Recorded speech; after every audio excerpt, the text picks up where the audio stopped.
ತಿಪಟೂರಿನ ಕೃಷಿ ಉತ್ಪನ್ನ ಮಾರುಕಟ್ಟೆಯಲ್ಲಿ ಪ್ರತಿ ಸೋಮವಾರ ಹಾಗೂ ಗುರುವಾರ ನಡೆಯುವ ಕೊಬ್ಬರಿ ಟೆಂಡರ್ ಪ್ರಕ್ರಿಯೆಯಲ್ಲಿ ಆಷಾಢ ಮಾಸದಲ್ಲಿಯೂ ಕೊಬ್ಬರಿ ಬೆಲೆ ಸ್ಥಿರತೆ ಕಾಯ್ದುಕೊಂಡಿದೆ.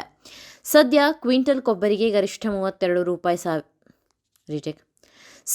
ಕ್ವಿಂಟಲ್ ಕೊಬ್ಬರಿಗೆ ಗರಿಷ್ಠ 32 ಸಾವಿರ ರೂಪಾಯಿವರೆಗೆ ಬೆಲೆ ದೊರೆಯುತ್ತಿದ್ದು, ಮಾರ್ಚ್ ಕೊನೆಯ ವಾರದಿಂದ ಆಗಸ್ಟ್ ಮೊದಲ ವಾರದವರೆಗೆ 31 ಸಾವಿರದಿಂದ 32 ಸಾವಿರ ರೂಪಾಯಿ ನಡುವೆ ಬೆಲೆ ಮುಂದುವರೆದಿದೆ.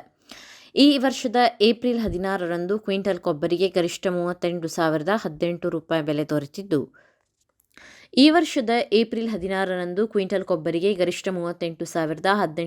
ಬೆಲೆ ದೊರೆತಿದ್ದು, ಇದು ಈವರೆಗಿನ ದಾಖಲೆಯ ಬೆಲೆಯಾಗಿದೆ. ಕಳೆದ ವರ್ಷದ ಆಗಸ್ಟ್ನಲ್ಲಿ 26,500 ರೂಪಾಯಿ ಇದ್ದ ಕೊಬ್ಬರಿ ಬೆಲೆ ಬಳಿಕ ಹಂತ ಹಂತವಾಗಿ ಏರಿಕೆ ಕಂಡು ಏಪ್ರಿಲ್ನಲ್ಲಿ ದಾಖಲೆಯ ಮಟ್ಟ ತಲುಪಿತ್ತು. ನಂತರ ಸ್ವಲ್ಪ ಇಳಿಕೆಯಾಗಿದ್ದರೂ ಕಳೆದ 4 ತಿಂಗಳಿನಿಂದ ಬೆಲೆ ಸ್ಥಿರವಾಗಿದೆ. ಕೊಬ್ಬರಿಯ ಜೊತೆಗೆ ತೆಂಗಿನ ಉಪ ಉತ್ಪನ್ನಗಳ ಬೆಲೆಯಲ್ಲಿಯೂ ಏರಿಕೆ ಕಂಡುಬಂದಿದೆ. ಕೊಬ್ಬರಿ ಚಿಪ್ಪು ಕೆಜಿಗೆ 40 ರೂಪಾಯಿಂದ 50 ರೂಪಾಯಿವರೆಗೆ, 1000 ಕೊಬ್ಬರಿ ಸಿಪ್ಪೆಗೆ 1,500ರಿಂದ 1,800ವರೆಗೆ ಹಾಗೂ ತೆಂಗಿನಕಾಯಿ ಒಂದಕ್ಕೆ 35ರಿಂದ 40ರವರೆಗೆ ಬೆಲೆ ಇದೆ. ಕೊಬ್ಬರಿ ಸುಲಿಯುವ ಕಾರ್ಮಿಕರ ಕೂಲಿ ದರವು ಹೆಚ್ಚಾಗಿದ್ದು, 1,000 ಕೊಬ್ಬರಿ ಸುಲಿಯಲು ಪ್ರದೇಶವಾರು 650ರಿಂದ 800 ರೂಪಾಯಿವರೆಗೆ ಕೂಲಿ ನೀಡಲಾಗುತ್ತಿದೆ.